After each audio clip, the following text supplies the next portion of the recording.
At first the crowd thought the child had only slipped. 1 second he was standing beside the railing, leaning forward the way children do, drawn to the movement, the sounds, the sheer size of what lived below. His mother was 2 steps behind him. She had turned for just a moment, just one. The next second, his small hands disappeared over the edge.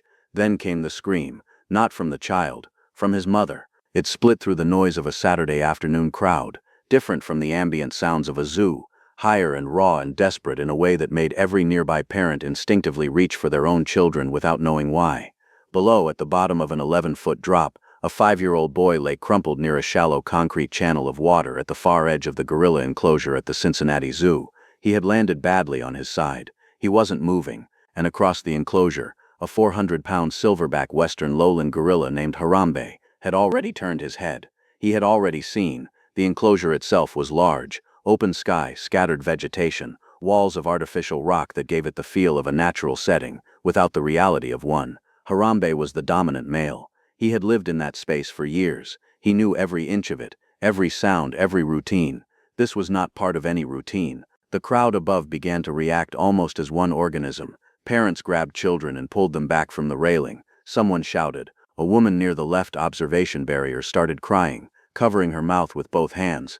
A man toward the rear began backing away, pulling out his phone. From the far side, a pair of zoo visitors, who hadn't yet understood what happened, leaned forward to look, and then very quickly leaned back. He pushed himself up slightly with one arm, slipped on the wet mud at the edge of the channel, and dropped back down. Then the crying started. Frightened, confused, the kind of crying that carries. The sound traveled upward, and Harambe's posture changed. He wasn't running. He wasn't charging. He moved with the slow, deliberate authority of an animal that doesn't feel threatened by distance, an animal that has never needed to hurry because nothing in his environment had ever challenged him enough to require it. He crossed the enclosure steadily, eyes on the boy. Every person watching from the observation area went quiet for one strange second, not silent in the way silence feels peaceful, silent in the way it feels when your body understands something before your mind has finished processing it. The gorilla stopped a few feet from where the child lay. He stood there. He looked down. The boy, startled by the shadow falling over him, let out a short, sharp cry and tried to scramble backward. His foot slipped again. He fell back into the shallow water. Harambe leaned forward slightly, lowering his massive head. He still didn't strike. He still didn't reach. He just examined the small figure at his feet, the way an animal examines something unfamiliar, with intensity, with focus, without the filters that humans use to soften what they're looking at. Up above, the crowd made it worse. Someone screamed his name, the boy's name, and the animal's head snapped upward toward the noise. His nostrils widened, his shoulders rose. The shift in his body was small, but unmistakable to anyone who studied gorilla behavior professionally. And in that moment, not many people in that crowd were thinking professionally about anything. The noise from above wasn't helping. It was escalating. A zookeeper named Daniel, who worked with the gorilla unit, reached the emergency access corridor on the east side of the enclosure at a dead run. He was still catching his breath when he looked through the gate and processed what he was seeing. The child was conscious. That was something. But the crowd was loud, growing louder, and Harambe was standing over the boy and beginning to move in ways Daniel recognized, ways that told him the situation was not stable, had never been stable, and could deteriorate in seconds if the wrong thing happened. Daniel grabbed his radio. He needed the crowd cleared. He needed it done now.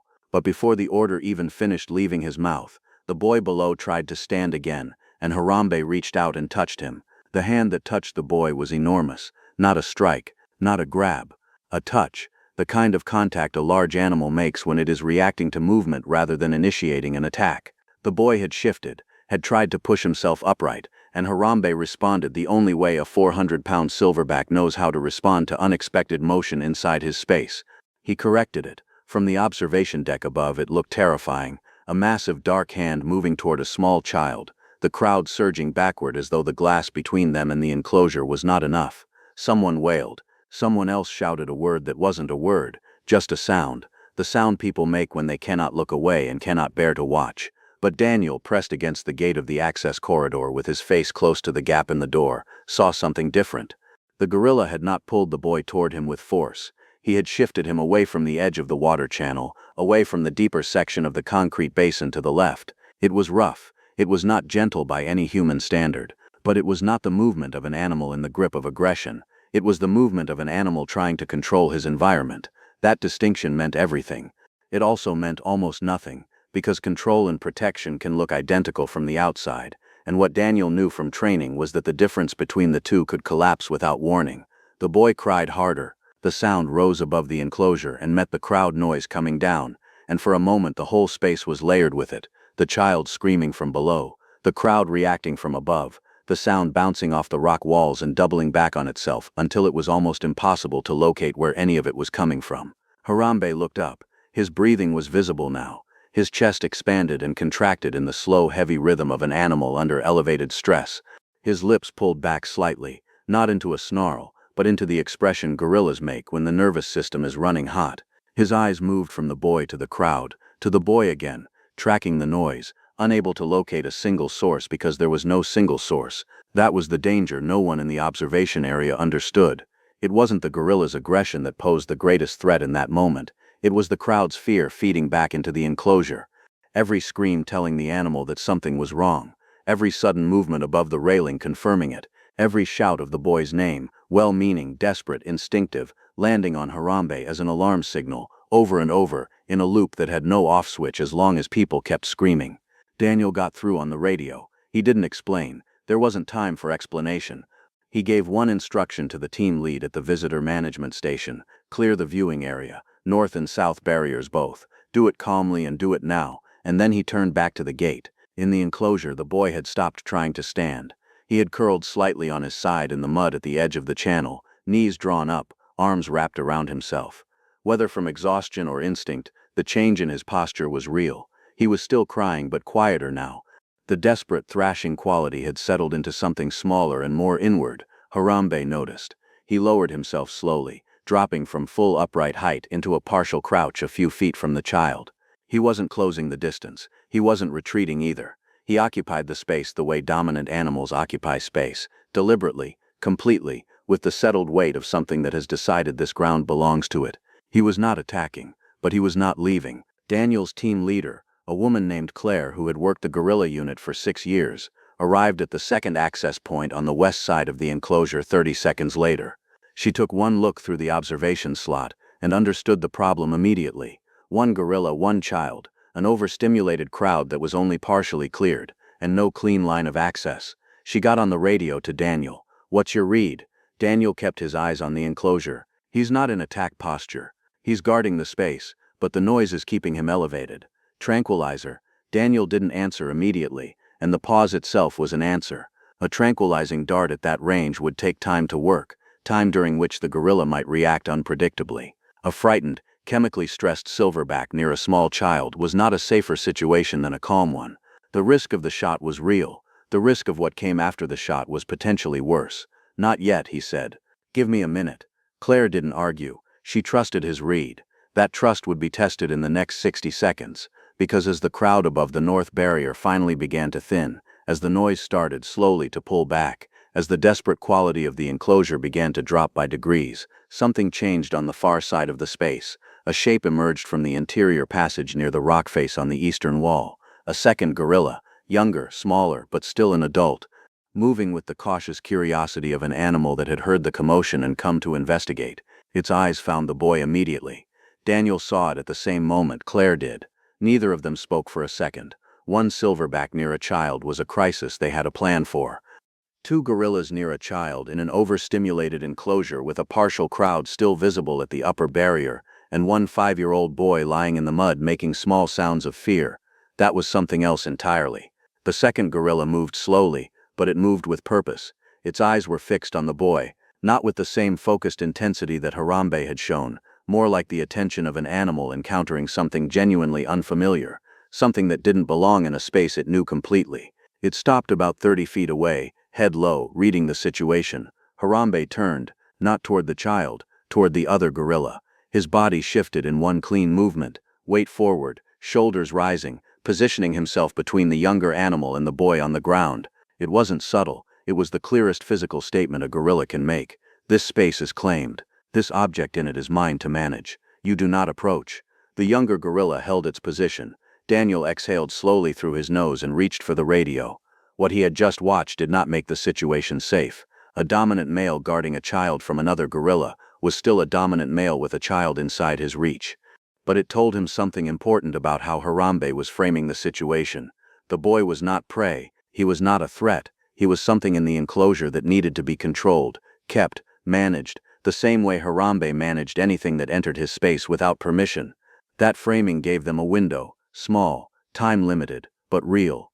Daniel spoke quietly into the radio. "Get the night room ready. Full food routine. I want the sounds, the voice cues, everything. Make it normal." On the other end, the keeper assigned to the holding area confirmed and moved.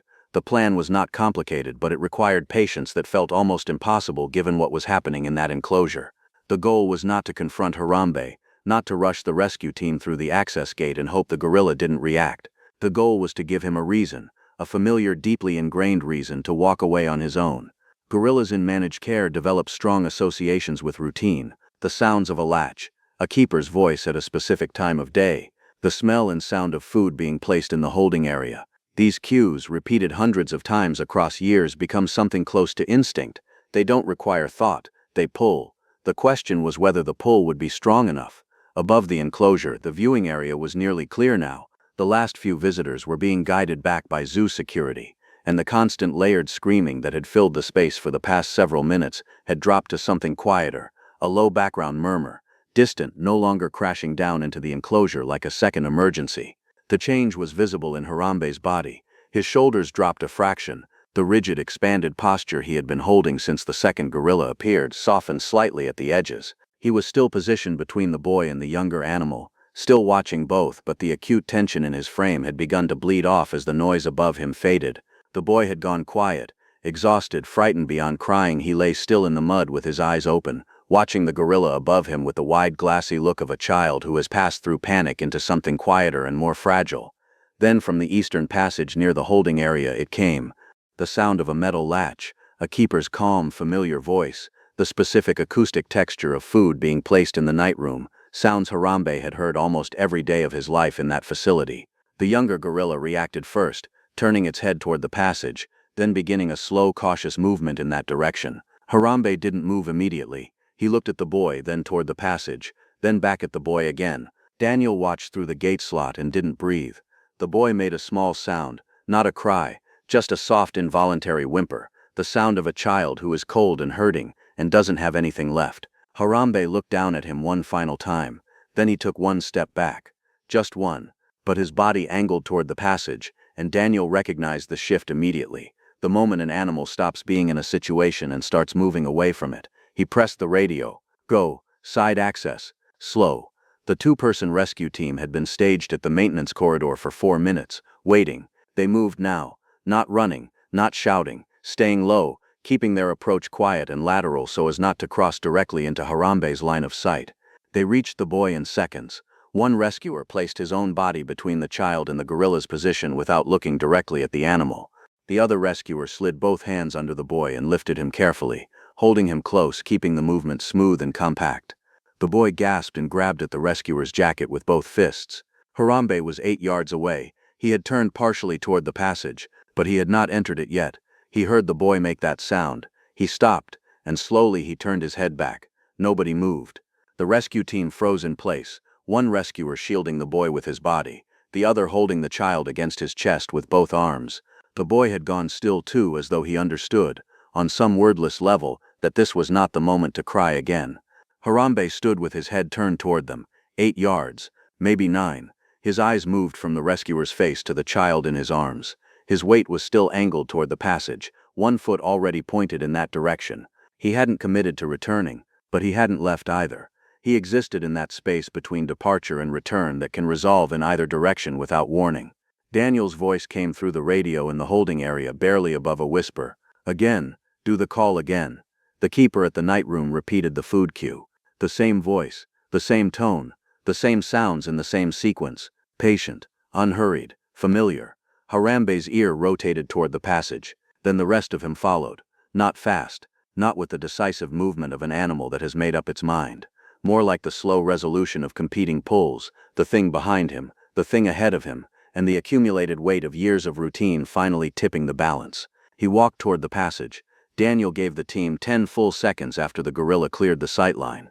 Then he said one word: "Move." The rescue team covered the distance to the access gate in seconds. Staying low, the boy held tight against the lead rescuer's chest. The gate opened from the outside. They came through it without incident. It closed behind them. The boy was out. He was conscious. He was breathing. He was bruised along his left side from the fall, and his face was streaked with mud and dried tears, and he was shaking in a way that wouldn't stop for a long time. But he was alive, and he was out, and he was in human arms.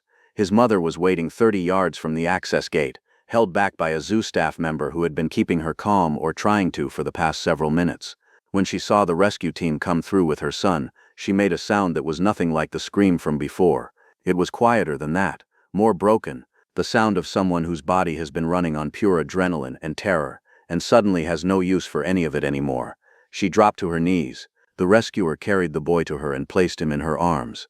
Nobody watching that moment said anything. Later, after the medical team had checked the boy and the zoo had closed for the evening, and the news crews had gathered at the outer gates with their cameras and their questions, the debate began. It began fast and it became loud, the way things do when an event reaches enough people at once. Some said Harambe had been protecting the child. They pointed to the way he positioned himself between the boy and the second gorilla, the way he moved him from the water's edge, the way he stood over him not with aggression, but with something that looked to human eyes like guardianship. Others said he had been dangerous the entire time, a wild animal in a state of stress with a small child within reach, and that the outcome was never guaranteed and should not be romanticized. Daniel heard both arguments in the days that followed. He understood both. He didn't fully accept either. What he had seen was more complicated than a story about a gorilla who became a hero, and more complicated than a story about a gorilla who was simply a threat that needed managing. The truth sat somewhere in the space between those two versions, in the territory that gets lost when people need an event to mean one clear thing. What he knew was this: Harambe had been a wild animal in an unnatural environment, responding to a situation he had no context for with the instincts and behaviors his nature gave him. He had not attacked. He had not fled. He had stayed close to the child, positioned himself between the boy and another animal, and when the environment around him shifted, when the noise dropped and the familiar routine returned, he had made the choice, or followed the pull, that allowed a small window to open. Whether that window came from something like restraint, or from stress responses aligning in a fortunate direction, or from the deep grooves of daily routine overriding the chaos of the moment, Daniel couldn't say with certainty. He was honest enough with himself to hold that uncertainty rather than resolve it with a cleaner story. That evening, after the staff had finished their reports and the zoo had gone quiet, Daniel walked back to the observation corridor and stood at the window that looked into the now empty enclosure. The shallow channel caught the last of the fading light. The mud near the water's edge still held the impression of where the boy had lain. Somewhere in the interior passage, Harambe was in the night room, settled, fed, in the rhythms of his normal evening. Daniel stood there for a while. He didn't assign it meaning he wasn't sure of. He didn't try to explain what the gorilla had understood or felt or intended. He just stood in the quiet and held what he had actually witnessed: a powerful animal surrounded by chaos and noise and something completely outside his experience, who had not done the worst thing he was capable of doing. In the end, that was what saved the boy. Not a miracle, not a story, just enough time and one animal who didn't fill it with violence,